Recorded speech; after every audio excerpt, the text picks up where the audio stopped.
I cannot drop my price anymore or I will lose money. This is from a seller. Okay, so this is a common statement in today's world.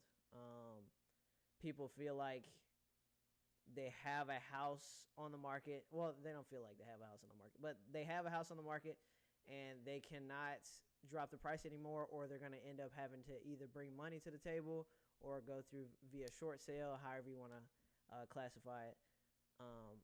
And so they feel like they can't drop their price. Now, here's the thing.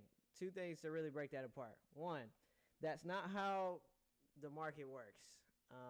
Real estate is, I don't know why stocks and real estate like battle in this like business space, but they are very similar. So stocks, if you bought a stock, let's say Apple stock 30 years ago at, let's say $20, right? And now the stock is at $450. I don't know what it actually is. Those are just numbers. But if it's now at $450, you can't just sell at $600 just because you want to. Like that, that's just not how it works. You have to wait either for the stock to go up to $600 or cash out where the value is. Real estate works the exact same way. So if you bought a house in 2017 and it was worth $200,000, and now it's 2025 and it's worth $350,000, then you can't go, oh, okay, well, I want to sell it for $400,000. You just can't do it. That's not how it works. It's only worth $350,000. Okay. The only reason this is a thing is because there is another party that has to actually buy it. So the buyer is not going to come in and just buy the property, which in some cases they did, especially back in COVID, but that's besides the point.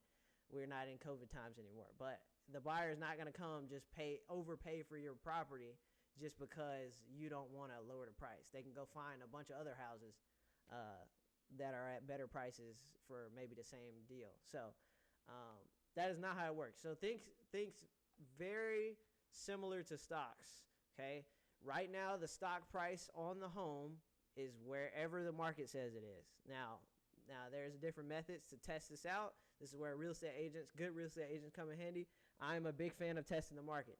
So you go in, and I'm a fan of let the agent do a CMA or market analysis, and then drop the price 5%, okay? 5 to 10% typically. Right now we're seeing like on average 9% under.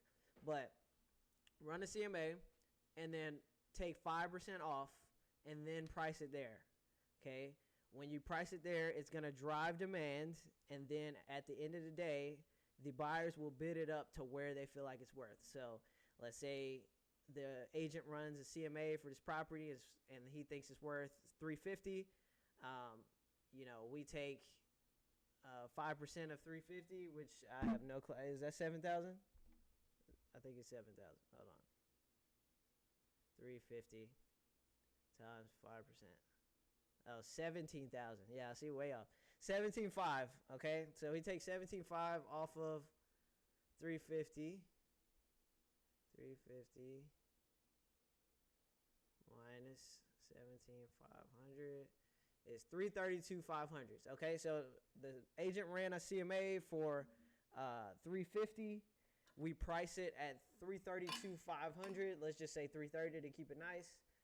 We price it at 330, and then we let the buyers kind of tell us where we're gonna sit. All right, so here's a prime example of this. So I just did this with a listing, and we ended up getting $10,000 over asking. Okay, so I ran the market analysis for this condo.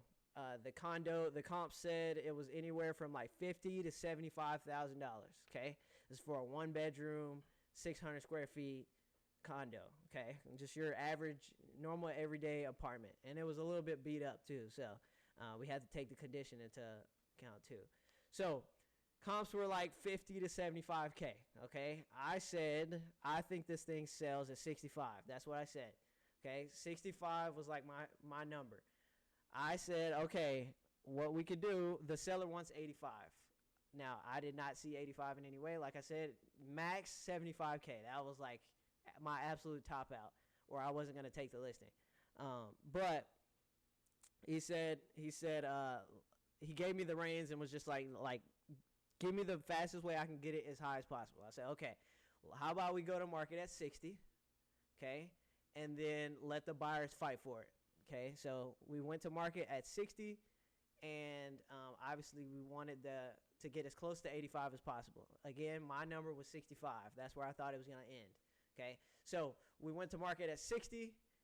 We got 7 offers, and then we ended up taking the offer at 70K with a couple other incentives too, as far as warranties and the buyer paying some HOA costs and things like that. So he went at 70,000. So we got $10,000 over the original asking price, and then $5,000 over where I thought it was going to be. But in the scenario where we would have came in and priced it at 65 or 70, we might not have gotten the same traction to get the 7 offers to get them to overbid. You see what I'm saying? So really, it's supply and demand at the end of the day. We had so many people that wanted the property that they were willing to pay more for it. But if you cut out the number of people that are willing to buy the property, then you can't force them to go higher, if that makes sense. So if I price this property at 70, I might only got one person that's willing to buy it, and they're going to try and negotiate because I only have one person. So they might want some concessions or want me to do something extra to fix it and all this kind of stuff. But in the case where we get all the demand, 7 offers, we listed for 60, it goes off. I mean, we accept at 70, and they gave us everything we wanted. We don't have to do any work to the property or anything like that. You see what I'm saying? So, so at the end of the day, like, demand is going to drive this entire train. So, to go back to the original question, if you cannot drop your price or you will lose more money, that is incorrect, okay? You can drop your price. That is completely separate from the fact that you will lose money. I'm sorry if you are in the position that you will lose money, but I also want you to keep in mind in what direction the market is going. If it's still going down, then you might be better off cashing out right now if you're going to lose $2,000, $3,000.